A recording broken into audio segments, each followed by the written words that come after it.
Good evening, everybody. Welcome to Loftus Road. Welcome to the Carabao Cup. Norwich City just taking their attentions off the Championship for a night or so. And they have won here this evening in pretty dramatic fashion as well. They had to wait until the 99th minute, but John Rowe popped up with a header from a brilliant Kellen Fisher cross to ensure that we get a nice trip to Bristol City later in this month for the second round.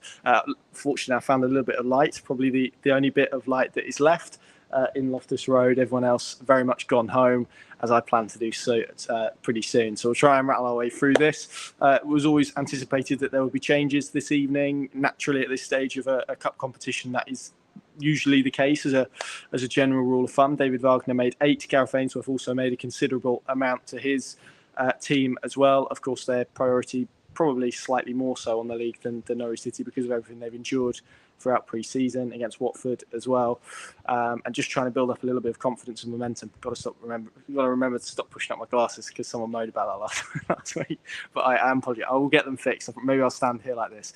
For large periods, this game was not particularly great to consume. It was stodgy. It was a case of QPR looking to frustrate Norwich and doing that pretty successfully, and Norwich being limited to almost their attacking spells were limited to how well Kenny McLean, particularly in the first half, how well Kenny McLean or Liam Gibbs could play one of those large diagonal balls to one of the fullbacks.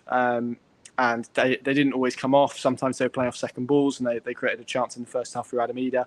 And QPR were really quite happy to sit in a fairly mid to low block. And then when they did go and press, they pressed pretty with intensity, basically. And that really frustrated Norwich with what they were trying to do. In the second half, again, kind of a similar pattern. I thought QPR actually came out and looked pretty lively. They had a brilliant chance. Lyndon Dykes should have made a better contact on the ball than he did after I think it was a mistake from Kellen Fisher.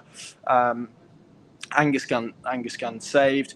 But beyond that, to be honest, there wasn't a lot of goal mouth action to report. It was quite scrappy. There were lots of turnovers. It was just a disjointed game of football, which you expect, really, given that we've emerged from pre-season. You chuck a load of changes onto the table, and I think it's natural that there's not a fluidity to how they perform and how they respond. And Norwich tactically were pretty much the same. They tried to play with the same intensity, but they were a little bit erratic at points, and they maybe didn't have the quality, and maybe that's down to the players they had on the pitch, and as I mentioned, maybe not the chemistry being there.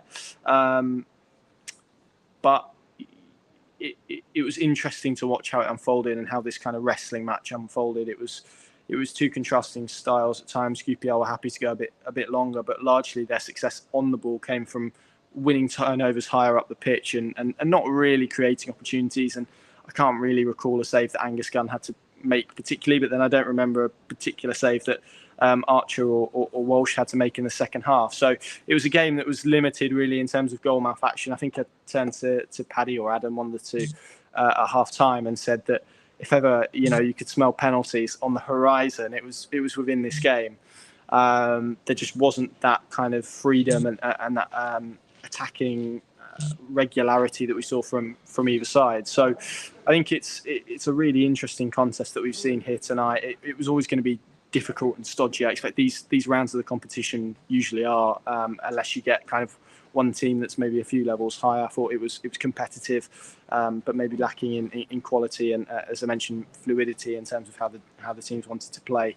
I thought Norwich lacked the physicality up front that Sargent and Barnes have carried throughout the opening two games. Eder was a bit hit and miss with some of his hold-up. He did bits really well, did other bits not quite so well. And I think Norwich probably looked better and looked like they could progress the ball and looked like actually that focal point allowed them to play off stuff once Ashley Barnes in particular came on the pitch, but also Josh Sargent. Christian Faxnacht, I thought, actually had a quietly pretty good game on the right. I know people want to talk about Przemysław Boheta over Sam McCallum at left-back. Really interesting decision to make. We saw that kind of experimented in pre-season. I think we were wondering whether it was something that could continue. I've just heard David Wagner speaking about that down there, and he feels, even though Boheta maybe can be a good winger in his system, he thinks he can be a better fullback for the way that they see the game, how high they want them to get forward. And I actually felt he did pretty well there all night, actually stood up to the defensive test, although admittedly I don't think there was too much to stand up to. throughout it. QPR's better chance, particularly in the first half, seemed to have come from the left a little bit more. And Callum Fisher, I thought, looked nervy to begin with, but really grew into it. But Boeta has that thrust, and I think he is a player. And Chris Gorham made this point, and I really agree with him.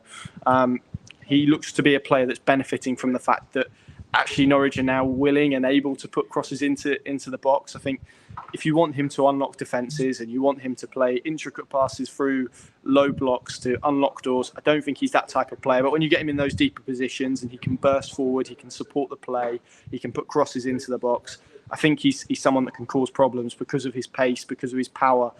He's pretty explosive as a footballer, particularly over a few yards. And so I can kind of see the idea now of why they maybe view him as a left-back. What that means for Sam McCallum, we'll obviously wait and see. There was talk earlier in the window of Swansea City being interested. I think the fact that he's had to wait tonight for all 5 substitutes to be made, he was the 6th substitute made. That was because QPR had a concussion sub, and I think therefore Norwich got one. It's all a bit confusing. I haven't quite clarified that and haven't been able to look it up, but I think I think we got to that conclusion standing on the side of the pitch there. They obviously replaced their goalkeeper, Jordan Archer at half-time. Joe Walsh came on, and that was a concussion sub. Therefore, I think Norwich got 6, which is good stuff. So that's how it kind of panned out. I don't think in an ideal world David Wagner will have wanted to have turned to his bench maybe as early as he had to, but clearly some sort of plan to give McLean 45 minutes and Sarah 45 minutes. Nunez was then able to play in a more advanced role, dropped a little bit deeper when Liam Gibbs came off as well. So they were able to shuffle players around in different areas, which was good to see, and give minutes to different players who maybe haven't had that opportunity yet. Omar Bamadeli played. I thought he looked quite rusty tonight. There was quite a few individual errors, uncharacteristically so. He's obviously had a bit of a disjointed pre-season. There was an injury concern. Stop doing that. And he, again, just looked a little bit uneasy and a little bit rusty. And I think that was evident within his game. I know lots of people, because of the time of year and what type of season we're in, will want to read more into it than that. But yeah, I don't think it was more than that. It's interesting because I came into this season feeling that Norwich might struggle a little bit playing two up top, and it might be quite difficult. But actually, I think we saw tonight when Barnes and Sargent, Rowe came onto the pitch as well and gave them a bit more different option, I guess. Actually, how important that can be, because they create space so well, Norwich's front two, and I think that's maybe been a point that's been missed, particularly at Southampton. I thought Barnes and Sargent played those bounce passes really well, but they also create space in behind and they create space in front, because if they go long, they're happy to engage in a physical battle. Norwich can obviously then pull a centre back with them. If they win that physical battle, there's a lot of space in central areas. And wide areas actually for Norwich to advance forward, and equally if they want to come shorter, they're happy to play that bounce pass into midfield. Then Norwich are in behind, so they give really interesting ideas to what this Norwich team want to do from an attacking perspective. So that's really positive as well. I've put it off long enough. Let's talk about the winning goal. Norwich. It took Norwich 94 minutes before they had their first shot on target. Gabby Sarah with that, and it was a good save from Walsh. But actually, as the game wore on, I think you saw maybe the difference in fitness levels between not just the two teams, but where Norwich have been previously, last year, perhaps most pertinently, to where they are now. As the game wore on, Norwich got stronger, and I think that's a testament, obviously, to the quality that they can bring off the bench. I think you compare that to what QPR were bringing off the bench, and I'm sure Gareth Ainsworth would make the quality argument, but I do think there's a fitness argument to be made as well. It's chalk and cheese, really, and for as much as we talk about teams who get late winners being really good mentally and having a great mentality, there's also got to be a really good base fitness there, particularly now when your games are going into minutes 99 and minutes 100 and whatnot. You have to have that level and that ability, and actually I think we're seeing that pay off now. It was interesting, Josh Sargent after the Olympiacos game said a lot of Norwich players have come back fitter than when they left. I think we're seeing the advantage of that now, and why David Wagner wanted them to have that base level, because if nothing else, if the quality is not there, you can outrun opponents, you can ramp pressure up, and those moments now, and we're seeing 8 minutes, 11 minutes, however many minutes added on, that's the moment where I think we're seeing, particularly at the moment, teams just lose focus just for a minute. Norwich did on Saturday as well when you knew listed it, so it works different ways, but particularly because they grew into this contest that it felt like they were the more likely. The goal is brilliant, actually. Norwich work it forward. Josh Sargent does excellently well. It comes from the left side. He keeps it alive, finds Kellen Fisher, and it's an absolutely glorious ball. Just puts the ball into an area, but it's so inviting. And to be honest, when my eyes kind of glanced over to the penalty box and I saw John Rowe as the man underneath it, I did kind of think, okay, we're off to penalties then, because I didn't quite think he was going to win the header and then convert the header. But it was Grant Holt-esque in its conversion. It was a brilliant header from him, and it wasn't just the header from John Rowe. He made such a positive impact when he came on. He gave Norwich something different. He drove at QPR. He gave them problems in behind, but was actually willing to drive inside as well. All of that was really positive. I think it's a testament to what he's done in the first 3 games, because he's an academy product. David Wagner kind of joked that he's not scored a header in 10 years in the academy. He scored 2 in 3 games. But this is not luck. It's what he's creating. He's such a positive player on the pitch, I don't want to say good vibes, because that feels very not my brand, but for want of a better phrase, he's very vibes on the pitch. He has those good feelings around him, but he feels like he's capable of dragging a team. And Norwich don't have a lot of players like that, and didn't have a lot of players like that last season. But this game needed grabbing by the scruff of the neck, and he did that. I wanted to give a special shout out as well to Kellen Fisher, not just for the unbelievable cross. This was his first competitive start, not just in Norwich City colours, but also in the Football League. He's been playing non-league football last season. For him to get to a stage where he's playing first-team football here in a Carabao Cup game, I think is incredibly special, and is a testament to the work that he has done. And I thought there were some nervy moments, and I thought it took him a little while to grow into it, but the more he did grow into it, the more comfortable he looked. There were some really nice moments. Again, probably epitomised by the cross, but actually I was more impressed. And immediately after the goal, I pointed to it. There was a moment just before the goal. Nunez has played a ball over the top. Most players, he must have been 30 yards behind where that ball bounced, and it was going out for a goal kick. Most players probably would have just halted their run, maybe tried to conserve a little bit of energy for the remaining minutes. He didn't. He chased it down. He harried. He got all the way to the byline. And he made sure that he hooked it out for a throw-in. And that time probably bought Norwich enough to go and score the winner. From the next phase of play, he gets his rewards for that lung-busting run, puts the ball into the box that John Rowe scores. And I guess this is about mentality, right? Norwich needed to change it, wanted to change it. It's amazing what you can do when you drop a few experienced pros in. They haven't played particularly well tonight. And lots of mitigation for that, for the reasons that I suggested. But good teams find a way of winning games, and good teams with good mentalities win games like this. Norwich have come away to QPR on a Tuesday night, made 8 changes in a cup game that was pretty stale for a lot of it. Felt everyone in this ground probably felt like we were heading to penalties.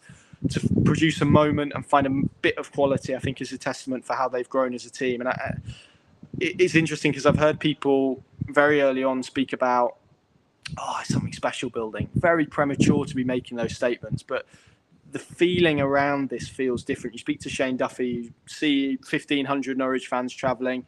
There's just a sense that there's an opportunity, or that there's an ability maybe for something to grow. And obviously, look, there's a lot of weeks to go and a lot of maintaining to do and a lot of levels still to hit. But Shane Duffy mentioned it. It's standards. This is a group now that is setting standards, whether that's a Carabao Cup first round tie, whether that's a 5-a-side in training, whether that's a championship game against Southampton.